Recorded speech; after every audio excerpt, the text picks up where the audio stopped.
Salut à tous, on se retrouve aujourd'hui pour la watchlist du mois de novembre 2020. J'ai pas vu énormément de films d'horreur, donc je pense que ça va aller un petit peu plus vite que d'habitude. Forcément, je n'ai pas vu de film au cinéma puisque les cinémas sont fermés. On ne sait pas quand est-ce qu'ils vont rouvrir d'ailleurs.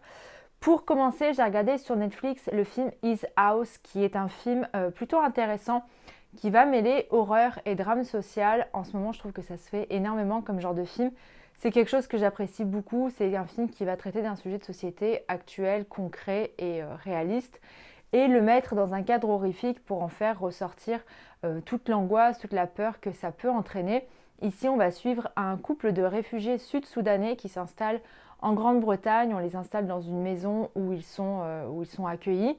Et ils vont faire face à l'hostilité des gens du quartier qui ne veulent pas d'immigrer dans leur quartier. Mais ce sont surtout des personnages qui vont devoir vivre avec leur passé qui est très douloureux, avec les choix et les actes qu'ils ont faits pour en arriver ici. Et j'ai beaucoup aimé parce que c'est fait de façon hyper subtile et en plus à la fin, quand on a la résolution de tous les problèmes, je ne m'y attendais pas forcément. Donc j'ai vraiment été surprise. J'ai bien aimé aussi le fait que le mari veuille à tout prix s'intégrer du mieux possible dans la société anglaise. Donc il va aller par exemple au pub, regarder un match de foot avec les hommes du quartier, alors que la femme veut s'intégrer en Angleterre, mais elle veut malgré tout garder ses racines et ses traditions sud-soudanaises. Donc elle essaye de faire cohabiter les deux et de faire face aussi à l'hostilité de son mari qui lui veut qu'il soit conforme à ce que la société attend d'eux. J'ai beaucoup aimé. C'est un film qu'il faut regarder pas uniquement pour se faire peur, mais également pour réfléchir. C'est un film qui a de très bonnes scènes d'angoisse, de très bonnes scènes de tension. Les deux acteurs principaux sont vraiment formidables. Je vous le recommande chaudement. Toujours sur Netflix, j'ai regardé le film Cadaver qui ne me disait absolument rien, mais je l'ai quand même regardé parce qu'à un moment tout le monde en parlait.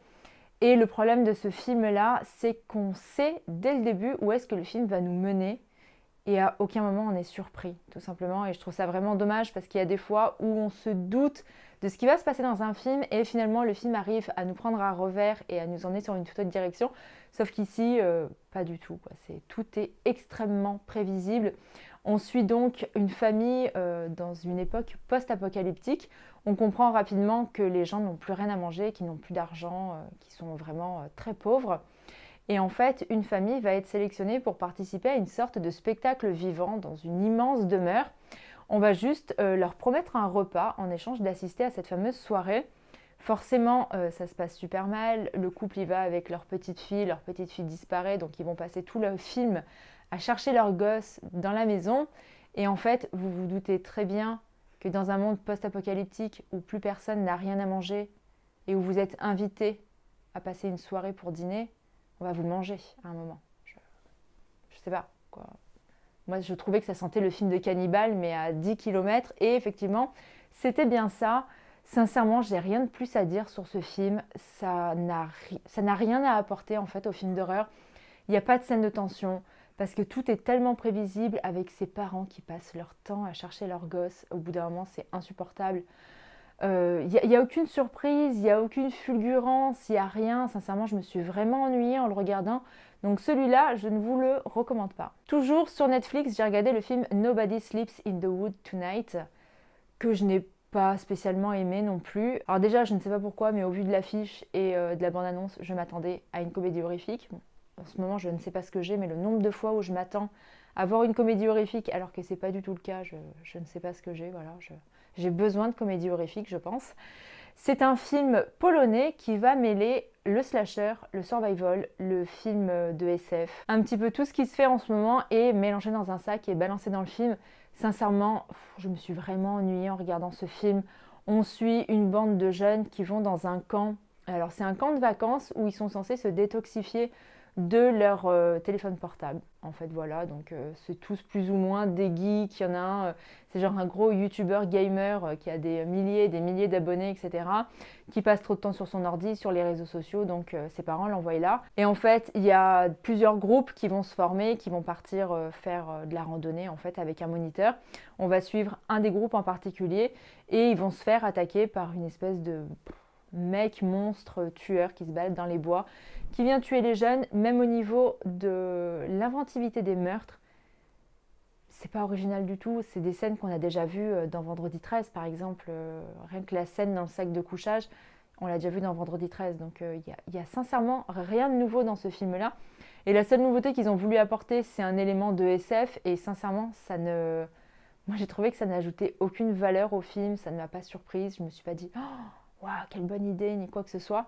Sincèrement, ça tente des trucs, hein. Alors je suis d'accord avec le fait que ce film tente quelque chose de nouveau, mais avec moi en tout cas, la sauce n'a pas pris, ça n'a pas marché, et je ne vous le recommande pas non plus. Ensuite, j'ai regardé le film Come Play, qui était une très très bonne surprise. J'avais vu la bande-annonce il y a un moment et j'avais complètement oublié. Je l'ai regardé du coup un petit peu sans trop savoir à quoi m'attendre. On va suivre un petit garçon qui est autiste, qui ne communique pas, donc il a une sorte de téléphone, smartphone un petit peu particulier pour pouvoir interagir avec les autres et interagir avec ses parents, jusqu'au jour où sur son téléphone, il va avoir une espèce de petite histoire pour enfants qui va s'afficher. Sauf que c'est une histoire qui est absolument terrifiante à propos d'un personnage qui veut entrer dans son monde pour devenir ami avec lui et pour l'emporter avec lui par la suite. Il y a donc une sorte de créature qui va commencer à se matérialiser dans la chambre du petit garçon et la mère du gamin va s'en rendre compte et va essayer de sauver son fils coûte que coûte. J'ai beaucoup aimé cette histoire parce que ça utilise les technologies modernes mais sincèrement à très bon escient, parce que le monstre utilise donc les écrans d'ordinateur, les écrans de télé, les écrans de smartphone pour pouvoir entrer en communication avec ce petit garçon. Et ça crée de super bonnes scènes de tension qui peuvent paraître toutes bêtes mais qui marchent super bien. À un moment, le petit gamin utilise comme qui dirait Snapchat, un filtre sur Snapchat. Et en fait, il fait des selfies avec et il se rend compte que la caméra en fait détecte quelqu'un d'autre dans sa chambre. Il y a de super bonnes scènes d'angoisse. J'ai beaucoup aimé. Je me suis vraiment laissée plonger dans l'ambiance. J'ai suivi cette histoire avec beaucoup d'intérêt. J'ai adoré ce petit garçon que j'avais vu récemment dans un autre film, dans un tout autre rôle, mais que j'avais déjà trouvé très touchant.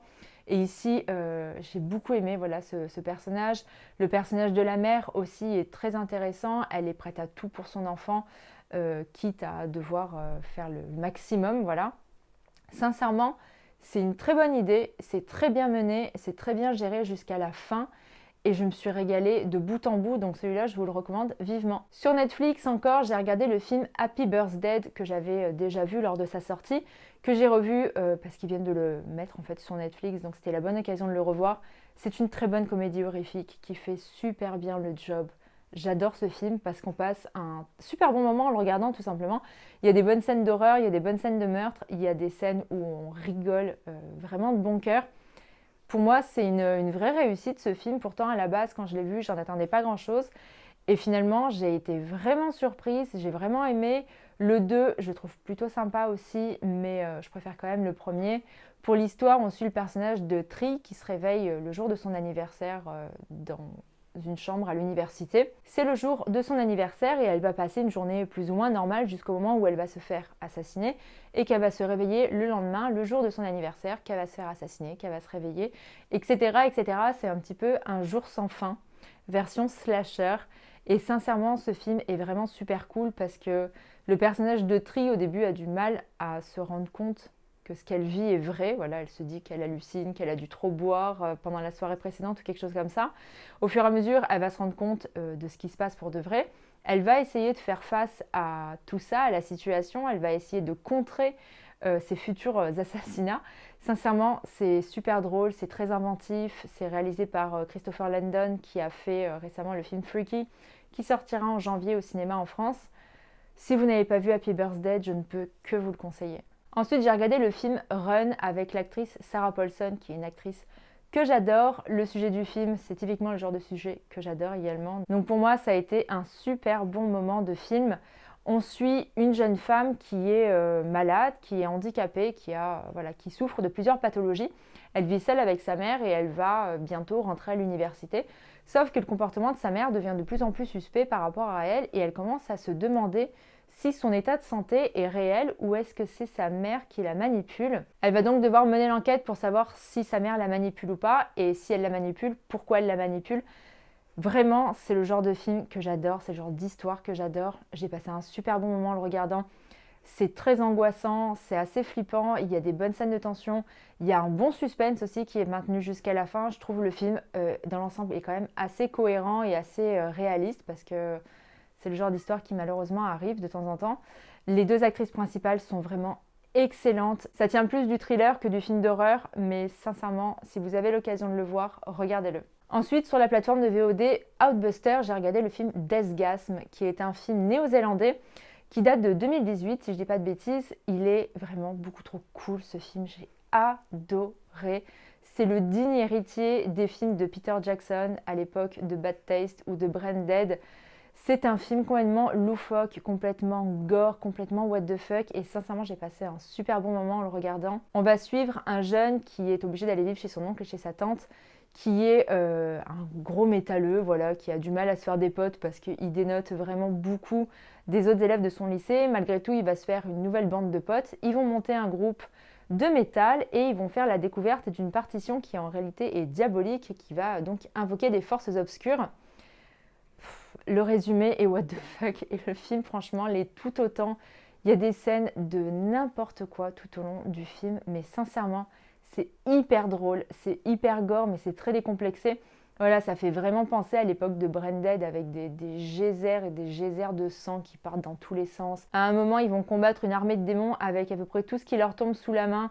Je vous laisse la surprise de découvrir avec quoi ils vont les tabasser. Si vous avez envie de voir un film qui est vraiment gore, qui est vraiment fun, et qui change aussi de ce qu'on peut voir habituellement, je vous conseille vraiment de le regarder, il est vraiment excellent. Et pour finir, les films sur Netflix, j'ai regardé N'écoute pas, qui est un film espagnol. J'ai bien aimé dans l'ensemble, même si je ne suis pas entièrement convaincue par tous les éléments du film. On suit une famille, donc un père, une mère et leur petit garçon qui s'installent dans une nouvelle maison. En fait, on comprend qu'ils achètent régulièrement des maisons pour les rénover et pour après les revendre. Et leur fils va commencer à entendre des voix dans la maison. Il entend des voix qui lui parlent, soit directement, soit par l'intermédiaire d'émetteurs, comme par exemple des talkie-walkie. Il va se passer un élément absolument tragique. Le père va contacter une équipe de spécialistes du paranormal pour savoir si cette histoire de voix est réelle ou pas. Ils vont mener l'enquête, ils vont remonter aux origines de cette fameuse maison dans laquelle ils sont. Je vous en dis pas plus parce qu'il y a quand même pas mal de choses à découvrir en fait dans ce film. J'ai bien aimé jusqu'à la fin parce qu'il y a eu des éléments auxquels je ne m'attendais absolument pas. Mais il y a quand même des éléments qui ne m'ont pas complètement convaincue dans le film.